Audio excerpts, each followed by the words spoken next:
Most people think they feel broke because they're doing something wrong with money. Spending too much, not budgeting hard enough, not being disciplined enough. But what if that's not the real reason? Because here's what's strange. People who track every expense, people who avoid debt, people who live modestly and work full-time still feel financially trapped. And that feeling isn't rare anymore. It's everywhere. Across incomes, across ages, across lifestyles. So today we're breaking down the real reason everyone feels broke right now, and why it's not what most people think. Let's start with what most people experience on a normal month. The paycheck arrives. Bills get paid. Rent or mortgage leaves first. Then utilities. Then insurance. Then groceries. Then transportation. Then subscriptions and basic services. And before anything meaningful happens, most of the money is already gone. Not because of bad decisions, but because of timing and structure. This is the first major shift most people don't fully see. Fixed costs now consume a much larger share of income than they used to. Housing alone often takes 30, 40, sometimes even 50% of monthly pay. Once that's locked in, everything else has to fight for what's left. And what's left is usually not much. That means there's very little margin. Margin is the space where money feels safe. It's what allows mistakes, emergencies, or opportunities without panic. When margin disappears, money stops being flexible and starts becoming fragile. This is why small expenses feel so stressful now. A car repair isn't just inconvenient, it threatens the entire month. A medical bill isn't annoying, it forces trade-offs. Even routine things like replacing clothes or fixing a phone feel heavier than they should. And that constant pressure changes how people behave. When there's no margin, every decision feels high stakes. People delay purchases not because they want to save, but because they're afraid of what might happen next week. Planning ahead feels risky when the present already feels unstable. This creates the feeling of being broke even when bills are technically paid. And here's where traditional advice starts to fail. Most budgeting advice assumes flexibility. It assumes there's room to cut back, optimize, or reallocate. But for many people today, the budget is already optimized just to survive. Groceries are calculated. Rent is fixed. Transportation is necessary. Utilities are non-negotiable. There's no extra category to adjust. So when advice says cut back more, people start blaming themselves when nothing changes.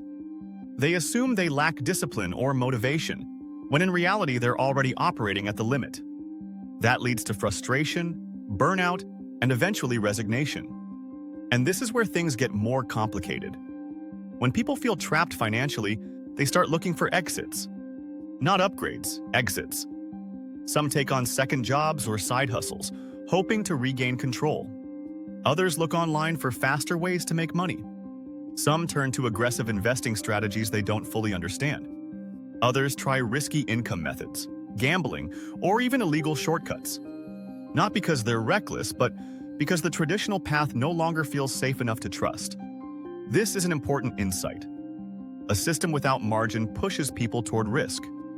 When doing everything right still doesn't lead to stability, people stop believing in the rules. They start experimenting, sometimes creatively, sometimes dangerously. And the internet amplifies this. Everywhere you look, there are promises of escape. Make money online. Beat the system. Quit your job. Multiply income fast. These ideas spread because they speak to a real frustration. When survival mode is active, long-term thinking disappears. People don't ask if something is sustainable. They ask if it might work right now, and often it doesn't. This creates another layer of instability.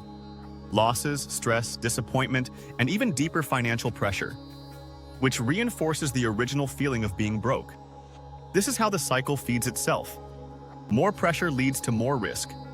More risk leads to more instability. More instability leads to more stress, all while the core problem remains unchanged.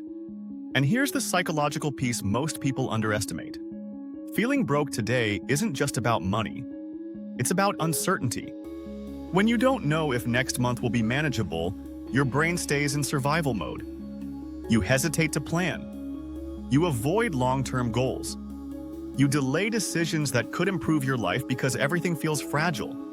Even good news doesn't feel secure. A raise feels temporary. A good month feels lucky. Progress doesn't feel permanent. Money stops being a tool and becomes a threat detector. And because this is happening to millions of people at the same time, it feels collective. Everyone feels it, but no one talks about it clearly.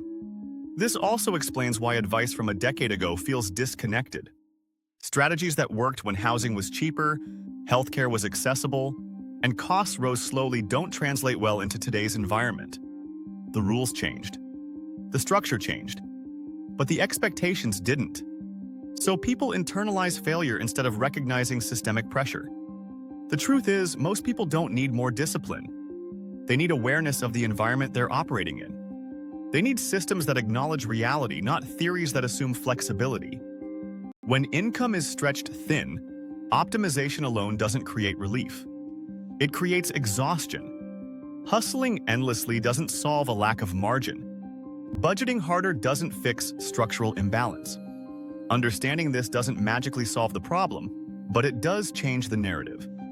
It removes unnecessary shame. It explains why so many people feel stuck at the same time. And it opens the door to thinking differently about money, systems, and stability. In future videos, we'll break down which systems actually help in this environment, which tools create real leverage, and which solutions only look good on the surface.